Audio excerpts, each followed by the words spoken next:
Good morning, good afternoon, good evening, whenever and however you're listening. We're just glad that you are. This is the Delaware High School Football Pod presented by Websites for Sports, and we're the only media outlet dedicated exclusively to high school football in the first state. The pod's available wherever you listen to your favorite podcasts and also on YouTube for those who prefer to watch what you're listening to. Follow us on Twitter at DELHS Football and on Facebook at the DELHS Football Pod. And yes, I do know Twitter is now X, so follow us on X at DELHS Football. Please like us, share it.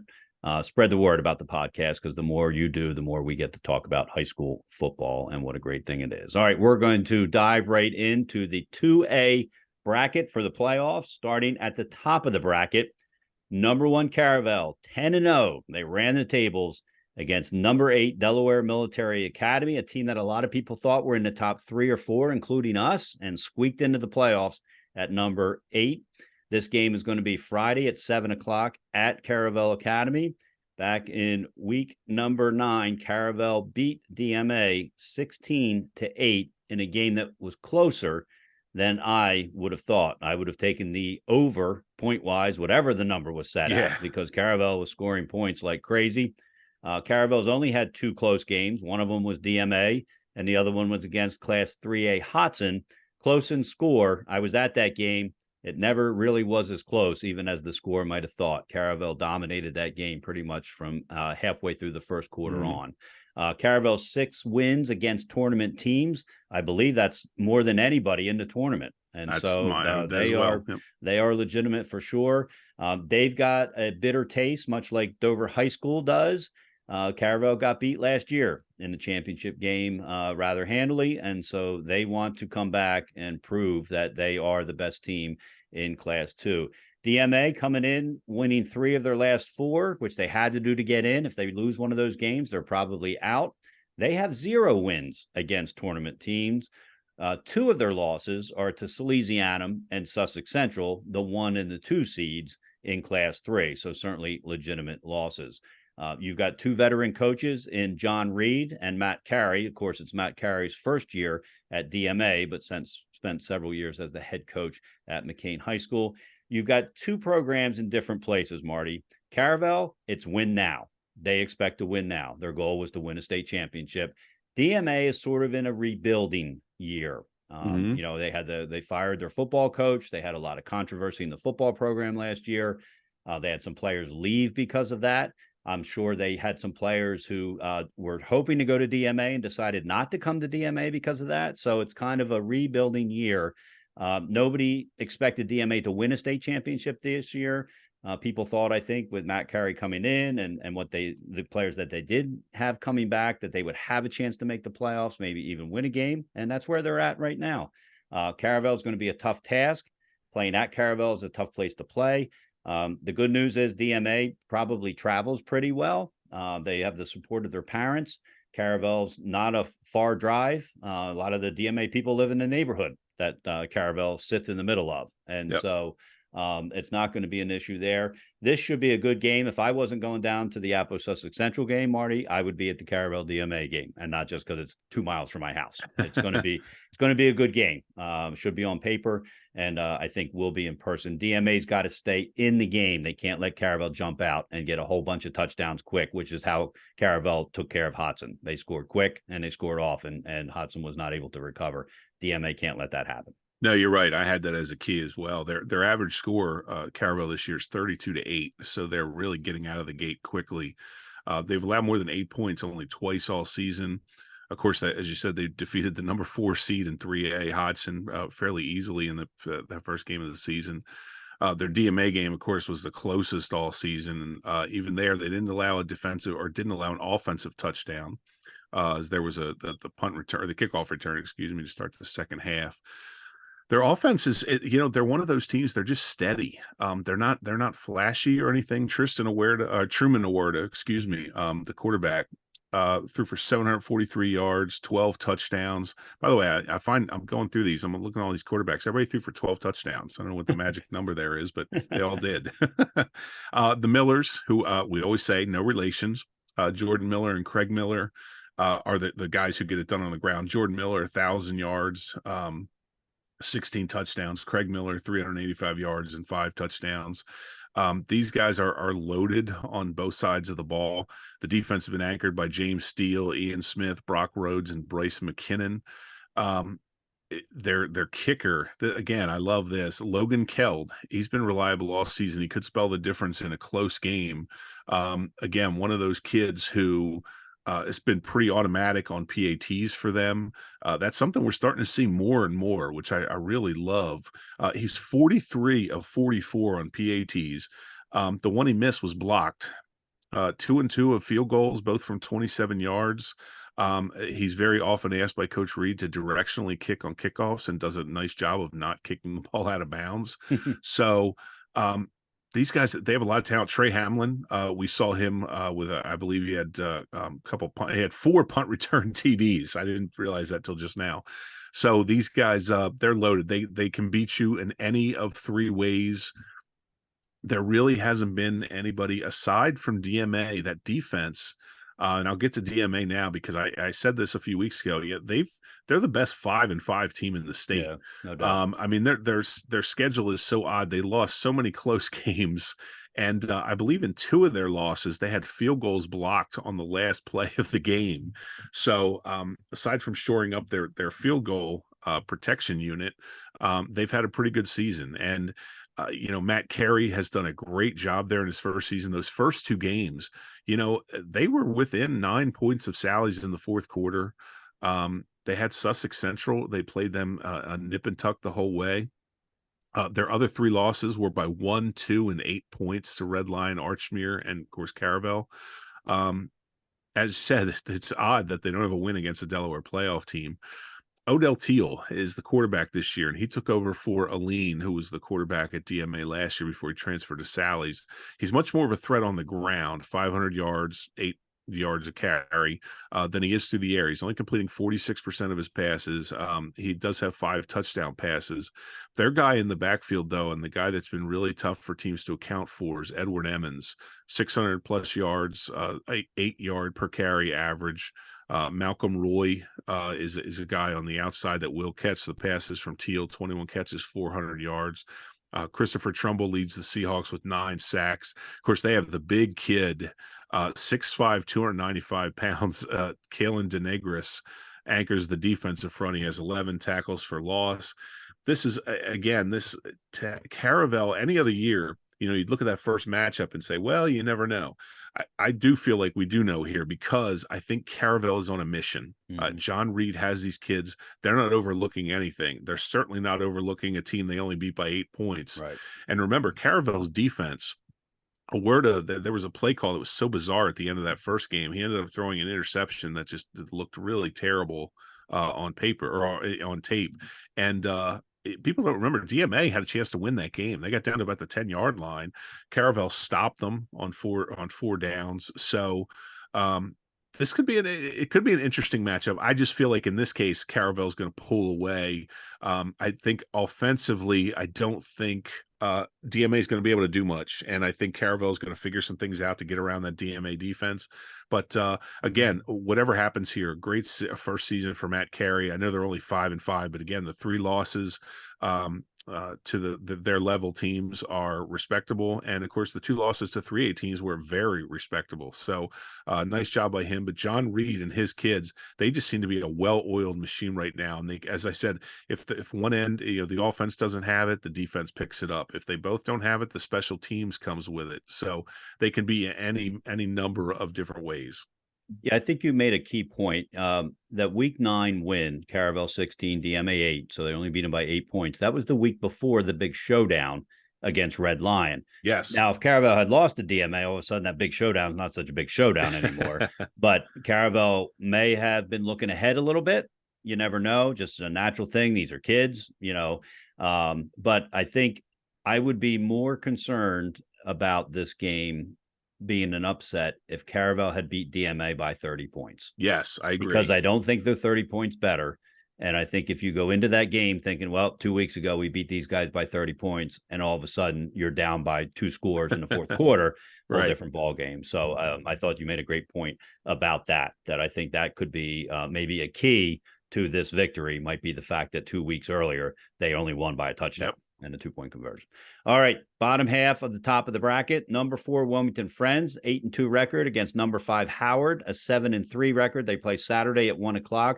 This game's going to be at Abyssinia Stadium because Wilmington Friends complex does not meet the requirements of having a gated fence around the stadium. If you remember back a few years ago, St. George's, when they built their stadium, when they built the school, did not prepare for a playoff game either. And so they've since rectified that.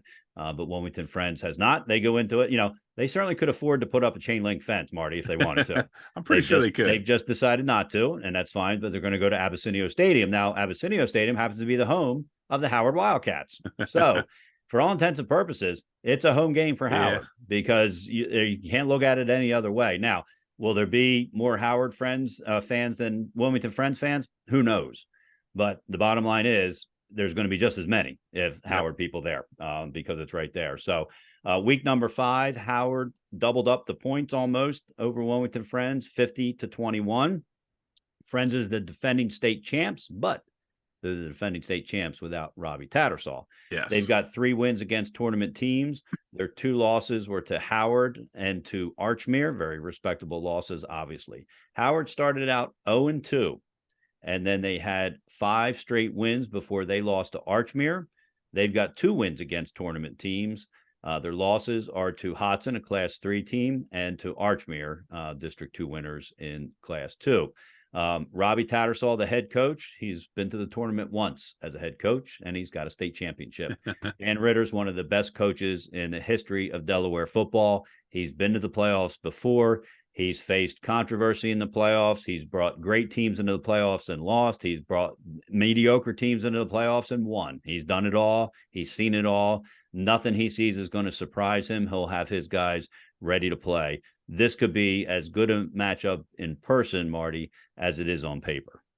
Agreed. And in that first matchup, as you said, they beat the Friends 50-21. It was 14-14 at halftime. Right. I mean, this had all the earmarks of a great game, and then Howard just blew them out 36-7 in the second half. They held Friends to 5 of 14 passing. Friends, one dangerous thing I would look at there. In the 2 losses, they were outscored, Howard and Archmere, they outscored 57-7 in the second half.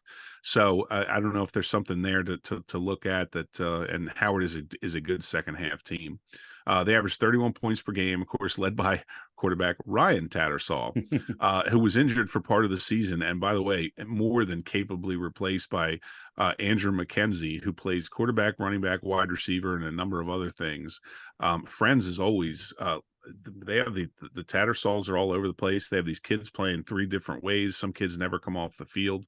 Tattersall and McKenzie combined to throw for 1,400 yards and 20 touchdowns. They also combined to run for 1,500 yards, with McKenzie accounting for 1,000 of those. This was interesting. I like that Coach Tattersall put this in here. He said center Andrew Honeycutt has played in all 10 games and has been 100% with his shotgun snaps. That's impressive at the high school level. And I thought that was a key thing to mention here. Kate O'Connor, speaking of field goals and kicking, another good kicker for Friends. He's 35 of 36 on PATs. He had 8 field goals this year, which is incredible. I wasn't aware there was anybody who had that many. 8 of 12 on field goals. The defense is led by Tyler Maheshwari with 102 tackles and Antonio Tangalidis with 55 tackles. With Howard, it's funny, you mentioned their 0-2 start. That was before Rashawn Matthews started throwing 7 touchdowns every week. It just seemed like, my God, he was putting up, it was like the old Houston Cougars with the run and shoot offense with David Klingler and Andre Ware coming out and just lighting it up. Matthews, 2,800 passing yards and 37 TDs to go along with his 300 yards and 3 TDs. If you're counting at home, that's 40 touchdowns on the season, which is just insane. Wide receiver Jamal Johnson has caught 1,380 worth of those with 21 touchdowns, but they have a really good secondary receiver as well. Robert Kelly, 41 catches, 660 yards and 10 touchdowns. Amir Madri stood out on the D-line with 64 tackles. I think Howard is, these teams have had some interesting matchups in the past. They've met a number of times in the playoffs as well.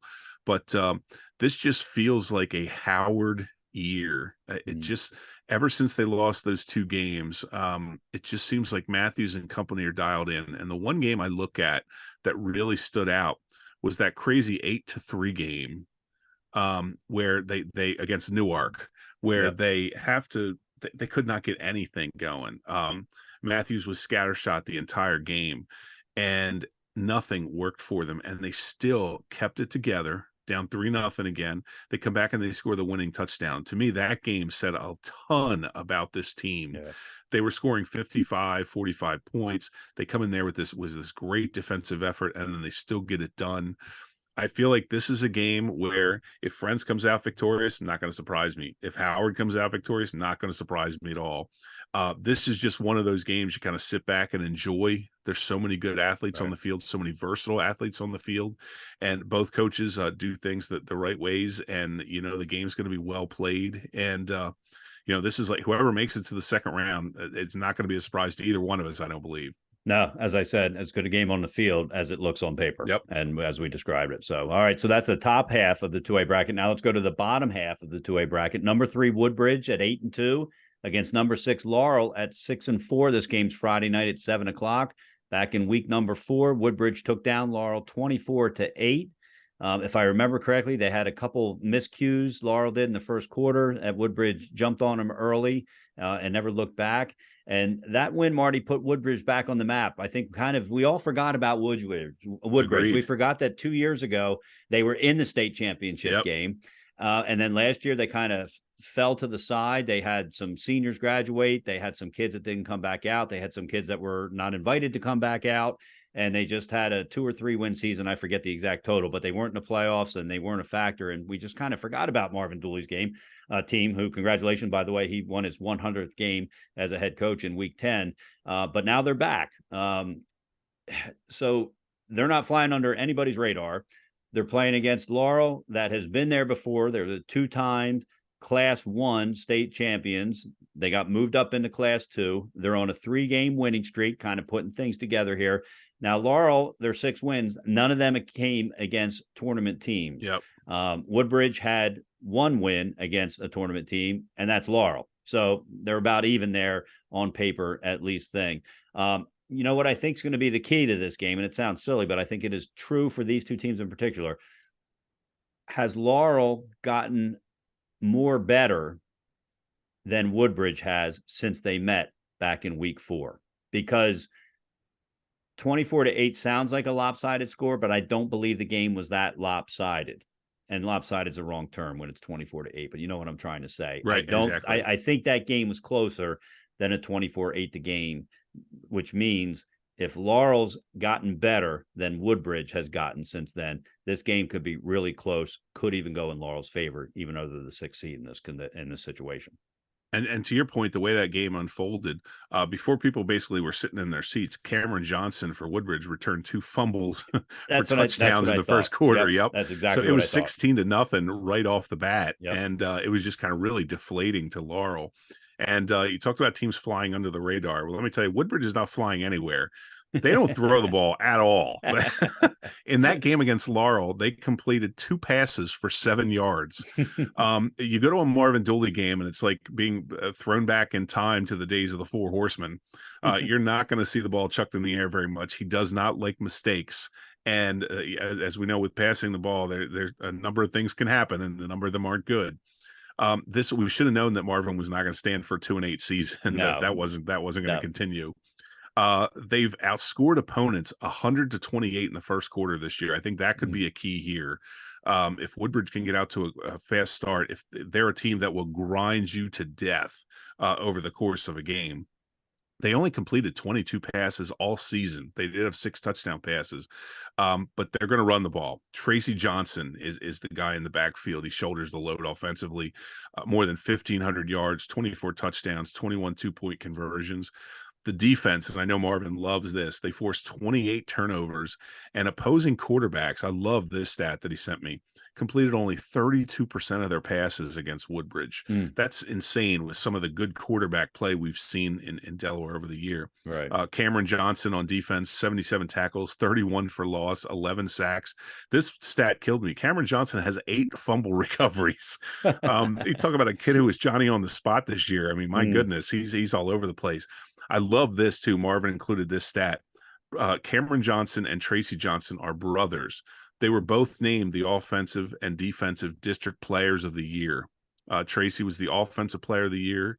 Cameron is the defensive player, defensive player of the year. So it's going to be a pretty cool Thanksgiving table at the Johnson household as they talk about who had the better season. For Laurel, as you said, moving up, I went back and watched a couple of preseason interviews with Laurel and Joey Jones and not Joey Jones himself, but the kids, man, they were cocky about moving to 2A. They were like, look, we did it in 1A. We can do it here too. It took them a little while to get going, but they're doing it in 2A. Yep. They've proven they absolutely do belong here. Of course, they beat 3A CR. They took number 2 the number 2 seed in the 3A tournament, Sussex Central, to the limit in the season opener, which we talked about. They do struggle sometimes against really strong defenses. Caravel, Woodbridge, and Milford held them to 17 points total. They ended their season with 3 really strong wins, though, over Delmar, Lake, and Sussex Tech. Those are not 3 teams that were easy to beat this season. In those 3 must-win games, Xavier Limehouse ran for 560 yards and 5 touchdowns. Limehouse, Patrick Bell, and quarterback Kobe Shockley, who took over for his graduating brother this year, combined for 2,200 yards and 22 touchdowns. Owen Chafinch is their district lineman of the year. He anchors a really strong offensive line. They take a lot of pride in Laurel with their offensive line. Asante Laughlin and Keyshawn Copes led the team with 16 tackles for loss and 4 sacks each. This is, again, a game where it wouldn't surprise me to see either team move on. Yeah. As you said, that game, it'll be curious to see if Laurel has gotten significantly better in that game. I do think Woodbridge has continued to get better. The one thing is weather's dependent upon this game too, because if it's a mudder, it changes things a little bit. Laurel will throw the ball a little, still not as much as many teams, but Woodbridge is going to run it up the gut. They're going to run it around you. They're going to do everything they can to keep the ball on the ground. So a toss-up game again. I think, again, on paper, these games look phenomenal. I hope they live up to it. But, this is a game that on paper would not surprise me to see Laurel or Woodbridge move on to the next round.